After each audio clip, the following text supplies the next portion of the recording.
PCS अधिकारी बने। PCS अधिकारी बने, मजाक थोड़ा ही है।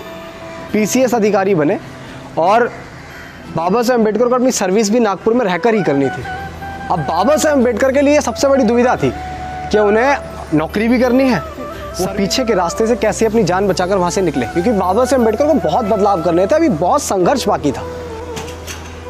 आप समझ रहे हैं मैं किसकी बात कर रहा हूँ? उस देश की बात कर रहा हूँ कि सारे जहां से अच्छा हिंदुस्तान हमारा, हम बुलबुले हैं इसकी, ये गुलसिता हमारा। मैं भारत की बात कर रहा हूँ, मैं पाकिस्तान की बात नहीं कर रहा हूँ। ये वाक्य पाकिस्तान में नहीं हुआ है, हालांकि पाकिस्तान तो था भी नहीं उस समय, था पेट में था, पैदा होने वाला था। जय भीम साथियों, आज आपके बीच जो है बाबा साहब अम्बेडकर के कुछ रोचक तथ्य लेकर आपके बीच आया और मैं उम्मीद करता हूँ बड़े ध्यान से आप इसको सुनेंगे, समझेंगे और लोगों तक इसको पहुंचाएंगे। साथियों, एक समय की बात बता रहा हूँ कि जब बाबा साहब अम्बेडकर पहले एक ऐसे दलित विद्यार्थी थे जिन्होंने स्कूल में दाखिला हुआ, पूरे स्कूल में बाबा साहब अम्बेडकर केवल एक अकेले विद्यार्थी थे, दलित थे। उसके बाद स्कूल की जो चीज़ें आपको पता है, आप लोगों ने पढ़ी भी हैं, जिन्होंने नहीं पढ़ी उनको बता देते हैं कि बाबा साहब अम्बेडकर ने किन किन चीज़ों का सामना किया। कि बाबा साहब अम्बेडकर पानी नहीं पी सकते थे, बाबा साहब अम्बेडकर क्लासरूम के बाहर बैठकर पढ़ा करते थे। तो जब ये पता लगा कि भाई ये बच्चा दलित है, तो पानी का मटका जो है वो बाबा साहब अम्बेडकर के लिए अलग रखा गया।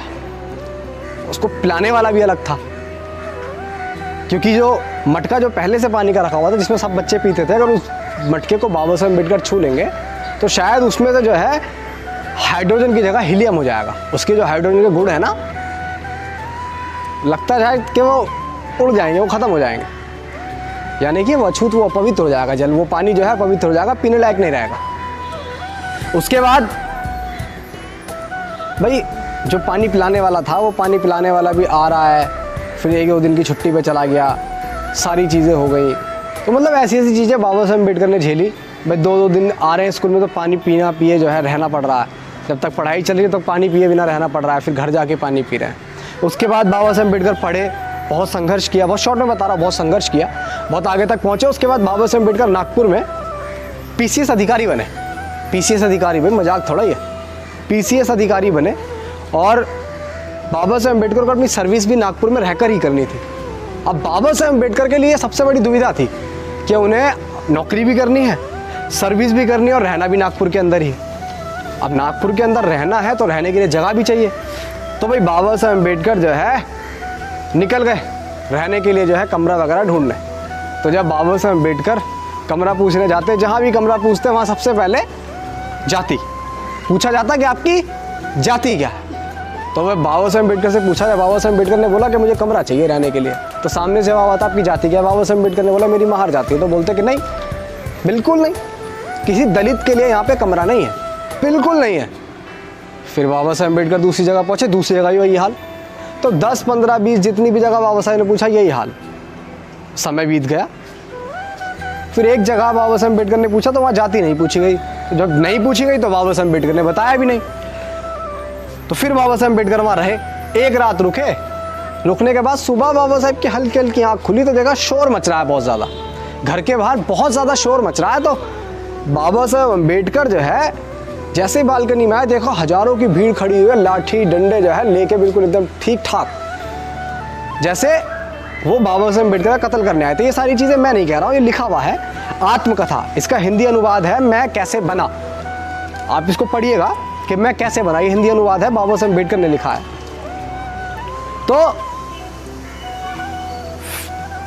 वो लोग बाबा साहब अम्बेडकर को मारने आए थे कि हमारी बस्ती में एक दलित व्यक्ति कैसे आके रह सकता है, इतनी हिम्मत कैसे हो गई। उसके बाद जब बाबा साहब अम्बेडकर ने देखा तो फिर वो पीछे के रास्ते से कैसे अपनी जान बचाकर वहाँ से निकले, क्योंकि बाबा साहब अम्बेडकर को बहुत बदलाव करने थे, अभी बहुत संघर्ष बाकी था। आप समझ रहे हैं मैं किसकी बात कर रहा हूँ? उस देश की बात कर रहा हूँ कि सारे जहां से अच्छा हिंदुस्तान हमारा, हम बुलबुले हैं इसकी, ये गुलसिता हमारा। मैं भारत की बात कर रहा हूँ, मैं पाकिस्तान की बात नहीं कर रहा हूँ। ये वाक्य पाकिस्तान में नहीं हुआ है, हालांकि पाकिस्तान तो था भी नहीं उस समय, था पेट में था, पैदा होने वाला था। समझ रहे हैं, मैं उस देश की बात कर रहा हूँ। लेकिन बाबा साहब अम्बेडकर का एक बड़प्पन देखिए कि इंग्लैंड से पढ़ने के बाद, लंदन स्कूल ऑफ यूनिवर्सिटी में पढ़ने के बाद और कोलंबिया यूनिवर्सिटी में पढ़ने के बाद वो चाहते तो बहुत बड़े प्रोफेसर की पोस्ट पे वहीं पे काम कर सकते थे और अपना जीवन बड़े अच्छे तरीके से जो है जीवन यापन कर सकते थे, अपने बच्चों को अच्छी परवरिश दे सकते थे और बहुत अच्छा नामी जो है चीज़ें कर सकते थे। क्योंकि बाबा साहब अम्बेडकर ने जो किया ना वो एक जीवन में कर पाना बहुत नामुमकिन है बिल्कुल, क्योंकि एक जीवन में इतना सब कुछ एक व्यक्ति नहीं कर सकता। लेकिन बाबा साहब अम्बेडकर ने चुना था। बाबा साहब अम्बेडकर का सपना सिर्फ प्रोफेसर बनना नहीं था, उनका सपना सिर्फ अपने आप को सुधारने का सपना नहीं था। बाबा साहब अम्बेडकर ने संघर्ष का रास्ता चुना। फिर एक सभा हुई, एक सभा के अंदर बाबा साहब अम्बेडकर ने ऐलान कर दिया कि मैं हिंदू धर्म को छोड़ दूंगा, मैं हिंदू धर्म को त्याग दूंगा। बाबा साहब अम्बेडकर ने यह ऐलान कर दिया एक सभा के अंदर। अब जब बाबा साहब अम्बेडकर ने ऐलान कर दिया तो एकदम से जो है गांधी जी के होश उड़ गए।